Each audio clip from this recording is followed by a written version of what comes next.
بسم اللہ الرحمن الرحیم۔ اب فعلان کے بعد ہمارا نیکسٹ وزن جو ہے وہ ہے فعیل کا وزن۔ آپ دیکھیں اس کے اندر فعیل کے وزن کے اندر فا عین لام یہ 3 لیٹر کے درمیان میں ایک یا لگائی گئی ہے گی، تو یہ فعیل کا وزن بن گیا گا۔ اور اب جتنے بھی ہمارے 3 حرفی لیٹر ہیں ان کو اس میں جب اس سانچے سے نکالیں گے تو ان کے اندر ایک ہم آہنگی ایک سملیرٹی معنی میں ہوگی۔ اور فعیل کے وزن میں کیا چیز ہوتی ہے کہ ہمیشگی اور دوام کی کیفیت آتی ہے، یعنی کوئی کام جو ہے وہ ہمیشگی کے ساتھ مسلسل مستقل طور پہ کنٹینیوسلی ہو رہا ہے۔ اب جیسے ہم فرسٹ ورڈ دیکھتے ہیں اپنا امر، تو اس میں اگر یا لگا دیں درمیان میں کیا بن جائے گا؟ امیر۔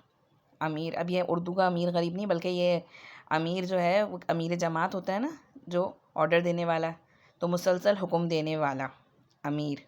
آپ کو پتہ ہے سب سے پہلے امیر کا لقب کس کو دیا گیا تھا؟ حضرت عمر بن خطاب اللہ تعالیٰ عنہ کو دیا گیا تھا امیر المؤمنین کا لقب، کہ مومنوں کے امیر ہیں، کیونکہ حضرت ابوبکر صدیق اللہ تعالیٰ عنہ کو خطاب ملا تھا خلیفۃ الرسول، کہ یہ رسول کے خلیفہ ہیں، رسول کے بعد سب سے پہلے خلیفہ تھے۔ اچھا نیکسٹ آئے گا علیمہ، تو اس میں اگر آپ بیچ میں لگا دیں یا تو علیم، ہمیشہ جاننے والا، یعنی جو مستقل کنٹینیوسلی جانتا ہے، اور اللہ تعالیٰ کا نام بھی ہے العلیم۔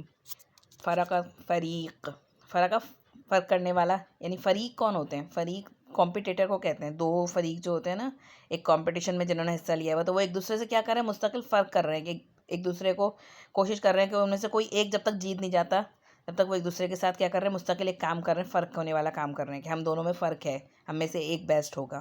اسی طریقے سے حافظہ کا حفیظ، الحفیظ اللہ تعالیٰ کا نام بھی ہے، اس میں حفاظت کا عمل مستقل کرنے والا۔ اللہ تعالیٰ اپنی بے شمار ان گنت مخلوقات کی کس طریقے سے حفاظت فرما رہا ہے۔ اسی طرح مرد کا مرید، بیچ میں یا لگا دیں آپ۔ اب مریض دیکھیں کون ہوتا ہے؟ مریض تھوڑی دیر جس کے سر میں درد ہو وہ تو مریض نہیں ہوتا ہے نا۔ مریض کون ہوتا ہے گا؟ جس مستقل کسی بیماری میں، خاص بیماری میں مبتلا ہو جائے، اس کو ہم کہتے ہیں مریض۔ اسی طرح رحمہ کا رحیم، یا لگا دیں اس کے درمیان اور میم کے درمیان میں، تو رحیم مسلسل رحم فرمانے والا۔ اور اللہ تعالیٰ کا نام کیا ہے؟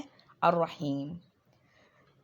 تو ہم نے اللہ تعالیٰ کے یہاں پہ 2 صفاتی ناموں کے حوالے سے جو ہے وزن دیکھیے، الرحمن الرحیم۔ اللہ تعالیٰ کے ناموں کو اگر آپ دیکھیں نا تو قرآن کریم میں جوڑوں کی صورت میں آتے ہیں گے، جیسے کہ الرحمن الرحیم ہے، العزیز الحکیم ہے، الغفور الشکور ہے، یا رؤوف الرحیم ہے۔ تو دراصل میں اللہ تعالیٰ کے جو نام جب آتے ہیں نا تو اللہ تعالیٰ نے اپنے ناموں کے ذریعے ہمیں اپنی اسماء و صفات کے ذریعے اپنی پہچان کرائی کہ مجھے پہچانو میں کون ہوں۔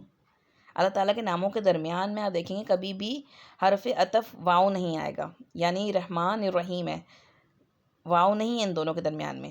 جیسے کہ اس کو ایک مثال سے سمجھے، میں آپ سے کہوں کہ میں ایک ماں ہوں اور ایک استاد بھی ہوں، تو اب میں نے درمیان میں کیا لکھایا؟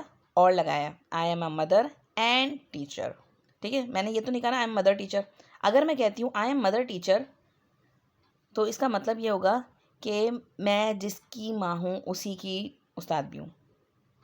جب میں کہتی ہوں I am a mother and teacher, اس کا مطلب ہوتا ہے کہ میں گھر میں تو ماں ہوتی ہوں اور جب پڑھا رہی ہوتی ہوں تو اس وقت استاد ہوتی ہوں، بیچ میں اور لگایا نا میں نے۔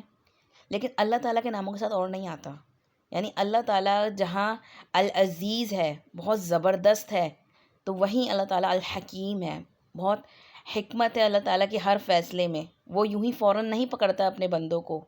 تو اللہ تعالیٰ کے ایک 7 صفاتی 2 نام آتے ہیں، وہ ایک دوسرے سے بہت کنٹراڈکٹ کرتے ہوئے بھی ہوتے ہیں بعض اوقات۔ الحلیم آتا ہے اللہ تعالیٰ کا نام، کہ بہت زیادہ اللہ تعالیٰ حلم والی ذات ہے، بہت زیادہ صبر و برداشت کرنے والی، کہ بندوں کو کتنے کیسے بڑے بڑے گناہ کرتے دیکھ رہا ہوتا ہے اللہ تعالیٰ، لیکن انہیں فوراً نہیں پکڑ لیتا کہ وہ گناہ کمپلیٹ نہیں کر پائیں، بلکہ انہیں موقع دیتا ہے۔ بعض اوقات کتنے بڑے بڑے گناہ گار لوگ ہوتے ہیں گے جو توبہ کر لیتے ہیں۔ تو اللہ تعالیٰ کی یہاں پہ بھی الرحمن، کہ وہ پوری مخلوق پہ رحم فرمانے والا، اور ساتھ ساتھ الرحیم بھی ہے، صرف ایک دفعہ رحم نہیں فرماتا ہے گا بلکہ بار بار کنٹینیوسلی مسلسل۔ تو یہ اللہ تعالیٰ کے صفاتی نام اور اسماء و صفات کا جب ہم علم حاصل کرتے ہیں نا، اس طرح اللہ تعالیٰ کی پہچان ہوتی ہے گی، اور بندہ پھر اللہ تعالیٰ سے ایک ریلیشن میں قریب ہوتا ہے، اپنے رب کو پہچانتا ہے۔ جب تک ہم اپنے رب کو پہچانیں گے نہیں، اس کی ہم صحیح طور پہ عبادت بھی نہیں کر سکتے۔ تو اللہ تعالیٰ ہم سب کو اپنی پہچان دے اور اس کے حوالے سے پھر بہترین عبادت کی توفیق عطا فرمائے، آمین۔